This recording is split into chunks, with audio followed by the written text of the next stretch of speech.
Oh, good, you're here. Tuesday, November the 7th. Here's what we have for you this morning. An arrest warrant has been issued after a missing Niagara Falls woman was found murdered. Talks are set to resume today between transit workers and the city of Hamilton.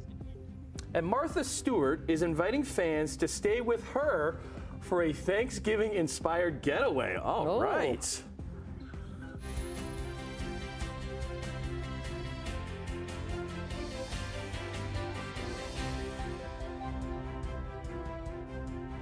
Hey, it feels like she would make a very fine apple pie. Yeah. What do you bring Martha Stewart, though, as a hostess gift? Ooh, I don't know. Oh, a bottle of wine? Pressure. Yeah, maybe. Yes. Maybe. Hey, good morning, Brian. Good Hi, morning. Brian. Good morning. What a balmy start. Yeah, it is, isn't it? But don't get used to it.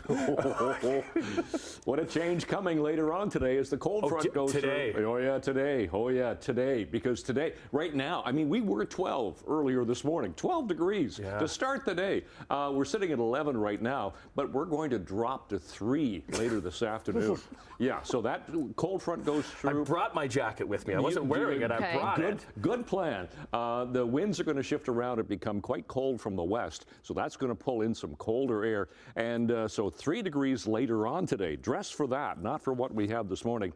There is a chance of a shower and pretty cloudy skies. I mean, you might see occasional glimpse of some sun, but that's about it. But yeah, temperatures really dropping and will be in the minus column overnight tonight with a wind chill about -8 to start the day tomorrow. So it's going to turn an awful lot colder. We'll talk about that in a sec. Looking at traffic this morning, no collisions, construction coming to an end, not a lot of volume either. Here's the 403 and Waterdown Road. That's doing okay right now, so no problems there. A few MTO traffic cameras. When I say MTO, I mean Ministry of Transportation Ontario. The Centennial Parkway camera looks good. Toronto bound away from us. Same here, top of the Skyway. And nothing to see here at Burloak. Both directions doing fine. Generally, that's how it looks around the Horseshoe at the moment. So we'll give you an update in a few minutes. Right now, the news. All right, up first, Niagara police are searching for a man wanted for the murder of a woman first reported as missing last week. I want to turn to Simone Gavros, who joins us in studio with more on this ongoing investigation. Simone.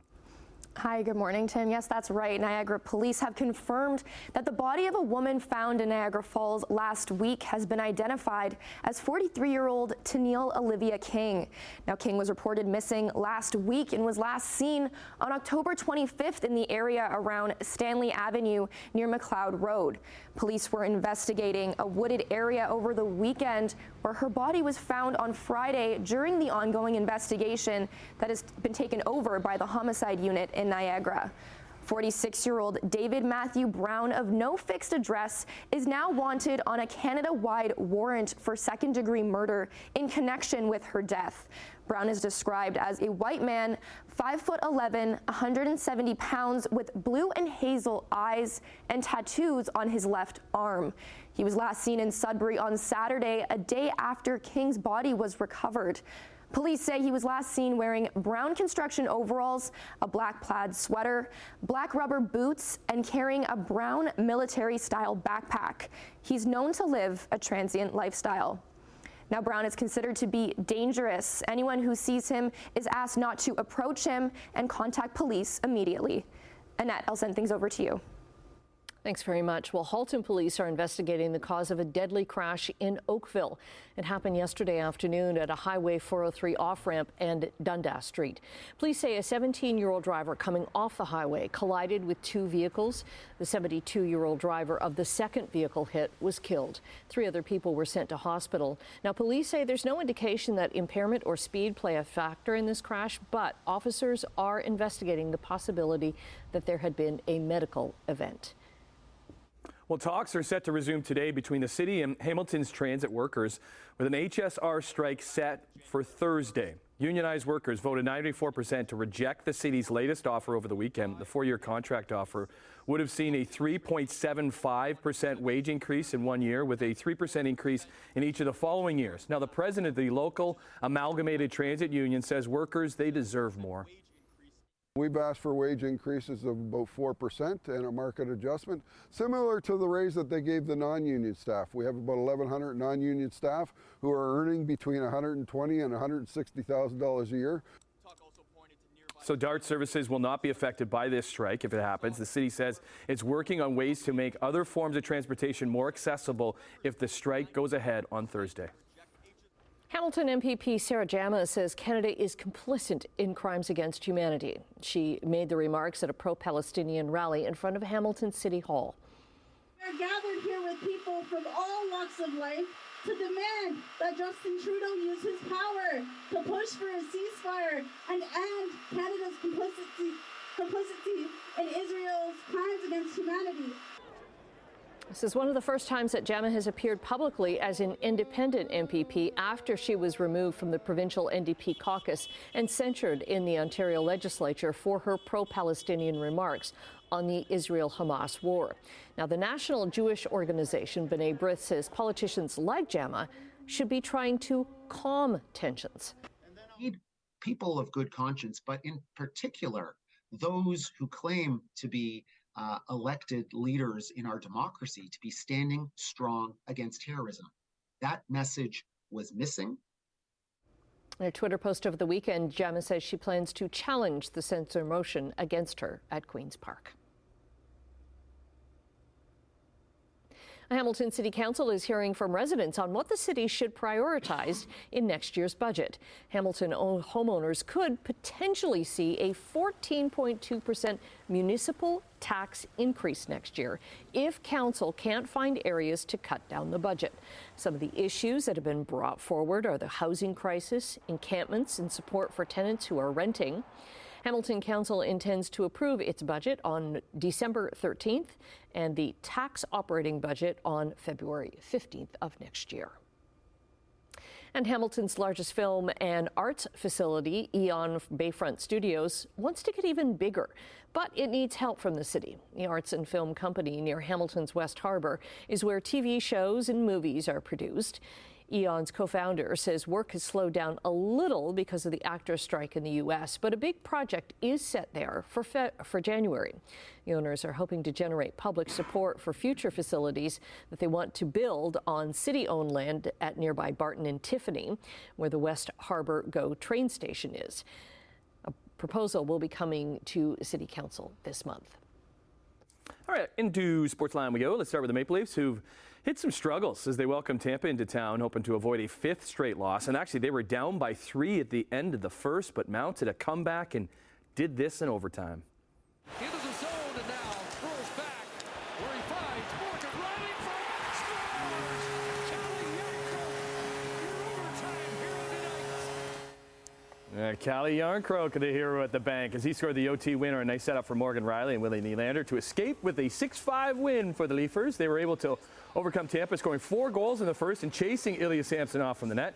Joseph Woll came in and made 18 saves to pick up the win. Big nights for the top line as Austin Matthews would score twice. Now has a league-leading 13 goals in the year, while Mitch Marner had his second straight 4-point night. Please welcome the struggling Ottawa Senators to town tomorrow. Need to head west now because the best team in Canada, they're the Vancouver Canucks. They dominated Connor McDavid and his Edmonton Oilers for a third time in this young season, beating them 6-2 last night. They have now won 9 of their first 13 games. They only trail Vegas, who's lost 1 in 13, while Edmonton struggling, winning 2 of their first 11. It's his best year at 37 years old. Drives Darius Davis back and a pretty good return. Goods turning to great. Darius Davis, he is gone. There are no flags on the field, and those are the first points on this Monday night. Yeah, week 9 of the NFL season wrapped up on Monday night for the Meadowlands in New York, where the Jets were no match for the LA Chargers. Well, their offense, anyways. That 87-yard punt return from Darius Davis was all the Chargers needed, as their defense did the rest against Zach Wilson, and the Jets sacked 8 times, only managed 2 field goals. They dropped to 4-4 in the year, while LA improves to 4-4 with the 27-6 win. New York stays behind the Bills for second spot in the East. Okay, Ticats, they were at Tim Hortons Field yesterday, cleaning out their lockers as the stadium gets set to host the Grey Cup without them, as the disappointing loss to the Alouettes back on Saturday in the East semifinal. Plenty of questions as the Black and Gold's inconsistent play dominated the season. Lots of questions about their star offseason acquisition, too. That guy right there, Bill Levi Mitchell. Battled injuries all season, only played a few minutes at the end of the game on Saturday. Head coach Orlando Steinauer was asked about comments from Bo after Saturday's game when he says he doesn't see himself being in the Hammer if he doesn't play much. I think it was taken into context that anybody wants to take it in. Bo was in my office for 30 minutes yesterday, and it was just like we were sitting there having a beer. So there's no challenge there. But, you know, we didn't sign Bo to a one-year deal, right? So Bo's a Ticat, and that's what it is right now. Yeah, he signed a 3-year deal, so 2 more years left, worth as much as $1.6 million, making him the second highest player in the league behind Zach Collaros, who's hoping to lead his Bombers to a 4th straight Grey Cup appearance. Hey, it's 10 minutes after 6 o'clock already, 7th morning of November. Not a bad start. I mean, the skies have been fairly clear, and we don't have any precipitation. We haven't had any throughout the overnight. Had some yesterday. We'll talk about that coming up. Here's the 403 in Waterdown Road, moving okay, pretty light volume throughout most of the Horseshoe, actually. Let's go into St. Catharines and see if there's anything at the moment, and there's not a lot going on generally all the way through the Niagara Peninsula. QEW 405, nothing to see. Centennial Parkway again looks good. Here's the 403 junction, so Toronto-bound lanes heading away from us toward Brant Street. Looks good there. Here's the 403 junction with the QEW in Mississauga around the Ford plant. Nothing there. And the 427 Gardner QEW combination is doing fine. Look at this temperature to start the morning here. 11 degrees. We were 12 last hour. Keep in mind, a seasonal daytime high this time of year is 8. So that's how mild we are. Got a bit of a west-southwesterly breeze, some cloud cover at the moment. It was clear a while ago, but now partly cloudy. Here's our air quality index for the day today. Yeah, low category once again. Low risk for today and this afternoon. So today, 11 degrees. Oh, but don't dress for 11 degrees because you'll be cold later on. Temperature is going to drop to 3 by later on today as that west wind pulls into chillier air.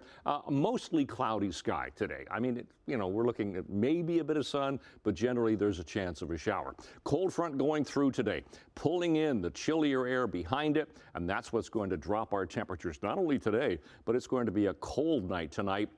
Precipitation going by us for the day tomorrow. Again, chance of some showers. So today, temperatures start off here, but then drop as the day goes on. So 9, 12, 13 degrees in some areas to start the day. But yeah, temperatures falling off as the afternoon goes on. Tonight, 2 degrees for Niagara, but -3 to -5 for other areas with wind chills down around -8. It will be a cloudy overnight. And then tomorrow, once again, we're looking at, well, chance of a shower, but temperatures cooler. 2 to 3 to 4 to 5 degrees only for tomorrow. Chance of some mixing precipitation, +1 tomorrow only for Guelph and for Kitchener. So out the door, 7th morning of November. It is now partly cloudy, but it is mild. Temperature 11. And we'll check the long range coming up. My net, Tim. Thank you, Brian. We say good morning to Emily V. Hello. Hi, everybody. What you saying? Martha Stewart. Okay, so we had this in the headlines. I know, this is amazing. She's opening up her New York farm for an overnight stay later on this month. And Annette, to answer your question, what do you bring Martha Stewart as a housewarming gift or a hostess gift? Whatever it is, it has to be homemade. You have to have made it yourself. Okay, I could do that. She makes everything. No, I know, but isn't that intimidating if she makes everything? And then you bring something. I don't think it has to be good. It just has to put. You just have to put in some effort. You got to put in the effort. Yeah, okay. That's all I can get behind that. It's like when somebody likes. I don't like birthday cards because you just go and you just buy a birthday card. You don't and even then you throw it away. Yeah. Yeah. But if you make a birthday card, Annette makes birthday cards. That's what I mean. Like somebody makes birthday cards. Pressure is on for 2 birthdays. Yeah, next right. week. You got some work. You got some work to do. Wow, if that wasn't like a hint and a segue at the same time, I don't know what No, but that's the thing. I know that she's put in effort for a birthday card, and it means that much more. And I have not thrown your birthday cards out. Are you saying it's your birthday next week too? Yeah, Brian and I's birthday. And, yeah, they share a birthday. Sweet. So we only have to say it once. Yeah, actually. And they're not even going to be here. We're both They're off. not even going to be here? No, we take our birthdays off. Talk about putting in the effort. Golden. We don't need to remember anything. Phone it in. Amazing. Okay, see you at the couch 6:40? I'll be there. All right, see you then. Okay, coming up after the break, big news in the world of artificial intelligence, both on the international stage and right here in Burlington. We'll see you in 2. 6:16. Here's some numbers for you. Canadian dollar down 27 basis points, 72.73 cents U.S. Gold down over 15 bucks, 1973.30. Crude oil down $1.53, drop below $80 a barrel. Off to Europe we go. Hey, Europe. Markets are down in London, Frankfurt, and Paris. In Asia, the markets were down today in Tokyo, Hong Kong, and Shanghai. Checking North American markets, the TSX was down 81 points. The Dow was up 35, and the Nasdaq added 41 points. Hey, glad you're here on this Tuesday morning. Let's get into some business news. And Ontario is planning to make employers include salary ranges in job postings and disclose if artificial intelligence is used during the hiring process. Labour Minister David Piccini says the changes will be part of legislation that he's about to introduce. The province is also considering banning the use of non-disclosure agreements in cases of workplace sexual harassment, misconduct, or violence. It's unacceptable reality that women today in Ontario earn an average of 87 cents for every dollar earned by men. Including salary ranges with job postings can help close the gender pay gap while allowing companies to find qualified candidates faster and improve retention, helping tackle the labor shortage. In short, making more information available at the start of the job search process is a win-win for everyone. It empowers the worker, not the businesses. Yeah, Piccini says 7 out of 10 workers have reported experiencing a form of harassment or violence in the workplace. He says banning the use of non-disclosure agreements will help hold those responsible to account. Burlington says a pilot project that they've been using has been using artificial intelligence to speed up the building process. Burlington has streamlined the permitting process for industrial and commercial buildings by using a new AI program to evaluate proposals. So when developers submit a design, AI goes over them to make sure they meet Burlington's zoning bylaws. The AI immediately spits out a compliance report that developers can use to make any adjustments. The pilot started this summer. They're going to wrap it up by the end of the year. So it's been just over a year since ChatGPT astounded the world. Now the company behind the AI has unveiled a new line of chatbot products that can be customized to a variety of tasks. Be My Eyes uses this technology to help people who are blind or have low vision with their daily tasks like identifying products in front of them. So that's OpenAI CEO Sam Altman, and he told a crowd of more than 900 software developers yesterday that, quote, eventually you'll just ask the computer for what you'll need and it will do all the tasks for you. GP2.4 Turbo is reportedly more capable and can retrieve information about world and cultural events as recent as April of 2023. A company that was once the most valuable startup in the United States has filed for bankruptcy protection. The news caps a stunning downfall for WeWork. At its peak, the office sharing company was valued at roughly $47 billion US. WeWork tried and failed to go public in 2019, and when it did go public 2 years later, its value had dropped to about $9 billion US. The company struggled to turn things around. Shares have plunged almost 98% this year alone. In August, WeWork said it had substantial doubt about its ability to stay in business. So it's been over 4 months, but striking actors said they have responded to the last, best, and final offer from Hollywood and TV studios.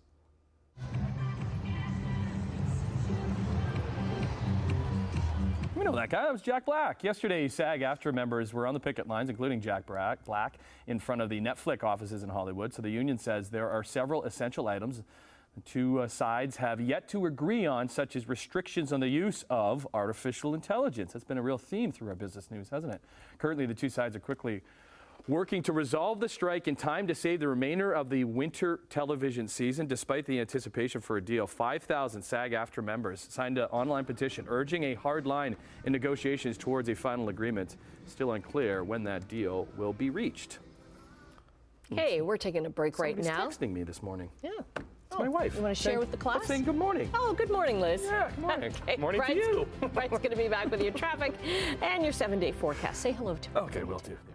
Hey, it's 24 minutes after 6 o'clock already. Let's go to our MTO traffic cameras, starting in St. Catharines, then we'll come around the Horseshoe as usual. QEW and Highway 406, kind of like 405, not a lot happening through here. Top of the Burlington Skyway Bridge is now starting to get a little busy, but it's still moving okay, so really not a lot there. Burl Oak still looks good. We'll flip ahead to Mississauga. This is going through Lorne Park, coming toward Mississauga Road. Not a lot to see right there. And the 403 just west of Mississauga Road, going through through Mississauga. Just a little bit of precipitation there. Looks like some raindrops on the camera. So yeah, some showers are around us right now. But look at the temperatures. Look how mild it is to start the day this morning. We're 11 degrees Hamilton, Grimsby, 12 Mississauga, and for Toronto. So this will give you an idea of seasonals for this time of year. 8 for the daytime high, +1 for the overnight low. So that's how mild we are this morning. Those are our sun times and records. And yeah, there is that chance of showers for the day. But look at this for school. So first bell this morning, temperature will fall to about 9, chance of a shower, and then 6 degrees by the time school gets out. The temperature will continue to fall. We should hit about 3 by late this afternoon. So 11, we're in the warm air right now with the temperature falling, and will continue to fall to -3 overnight with a wind chill of -8. It's going to be a chilly start tomorrow. There's that chance of showers today, pretty much the same thing for tomorrow, but a high of 3, and then it gets better. 10 degrees on Thursday with showers. Friday, Saturday, Sunday, we're looking at some sunshine. There's a slim chance of a shower on Sunday, otherwise some sun, and the temperatures get on the cool side. That's your forecast. Manette, Tim. Okay, thanks, Brian.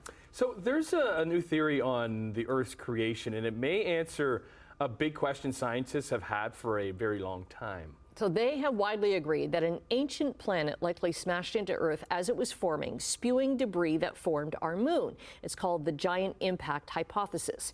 But what happened to that ancient planet known as Theia after the collision? Well, research just published in the journal Nature suggests molten slabs of Theia could have embedded themselves within Earth's mantle right after impact before they solidified.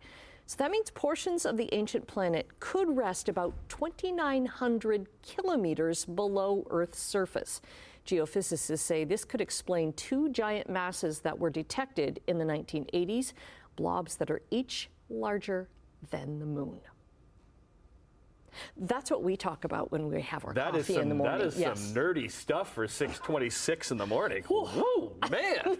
Let's lighten the mood. Let's take a break and get back to it, okay? Woo. All right. Let's go see what donuts we have. That's what's on our minds.